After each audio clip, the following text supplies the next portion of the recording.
আসসালামু আলাইকুম। বাংলাদেশ পুলিশের রেঞ্জ ডিআইজির কার্যালয় নিয়োগ বিজ্ঞপ্তি প্রকাশ করা হয়েছে আজ 16 নভেম্বর 2024 তারিখ। আমরা বিস্তারিত অংশগুলো দেখব। আবেদনের প্রক্রিয়া, যোগ্যতা, পদের নাম সহ অন্যান্য তথ্যাদি।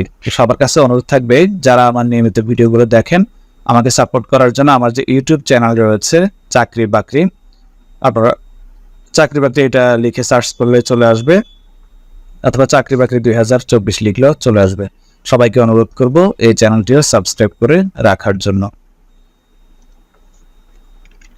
বাংলাদেশ পুলিশ রেঞ্জ ডিআইজির কার্যালয় জনবল নিয়োগের জন্য খুলনা বিভাগের স্থায়ী বাসিন্দাদের নিকট থেকে জনপ্রশাসন মন্ত্রণালয় কর্তৃক প্রবর্তিত নির্ধারিত ফর্মে আবেদনপত্র আহ্বান করা যাচ্ছে।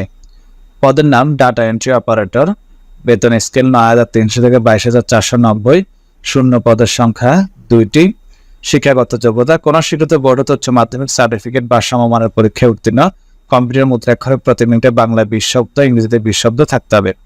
প্রার্থীকে অবশ্যই জন্মসূত্রে বাংলাদেশের স্থায়ী নাগরিক বা খুলনা জেলার স্থায়ী বাসিন্দা হতে হবে। প্রার্থীকে নিম্নবর্ণিত ফর্মে সহস্তে আবেদন করতে হবে। সহস্তে ব্যতীত আবেদনপত্র গ্রহণ যোগ্য হবে না, অর্থাৎ হাতে লিখতে হবে, কম্পিউটারে টাইপ নেওয়া যাবে না। এটা হচ্ছে ফর্ম, অর্থাৎ চাকরির যে কোনো ফর্মে আপনি পারবেন। চাকরির যে সরকারি চাকরির যে আবেদন ফর্ম রয়েছে সেটা পারবেন, অথবা এটাকে প্রিন্ট করে নিতে পারেন। 14 নভেম্বর 2024 তারিখে বয়স 18 থেকে 30 বছরের মধ্যে হতে হবে। আবেদনের শেষ তারিখ হচ্ছে 4 ডিসেম্বর 2024 তারিখ।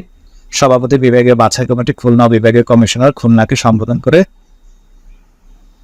রেঞ্জ ডিআইজি খুলনার কার্যালয়ে সরাসরি ডাকযোগে পৌঁছাতে হবে, সরকারি ডাকযোগে পৌঁছাতে হবে। বিবাহিত মহিলা প্রার্থীদের ক্ষেত্রে স্বামীর স্থায়ী ঠিকানা উল্লেখ করতে হবে। যেসব কাগজপত্র দিতে হবে তা এখানে উল্লেখ করে দেওয়া হচ্ছে, ভালো করে খেয়াল করুন।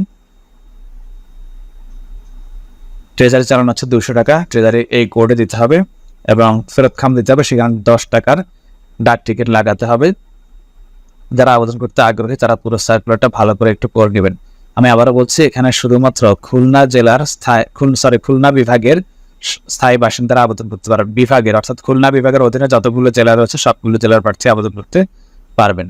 নতুন নতুন ভিডিও পেতে ফেসবুক পেজটিতে লাইক দিয়ে রাখুন, ইউটিউব চ্যানেলটিতে সাবস্ক্রাইব করে রাখুন। ধন্যবাদ।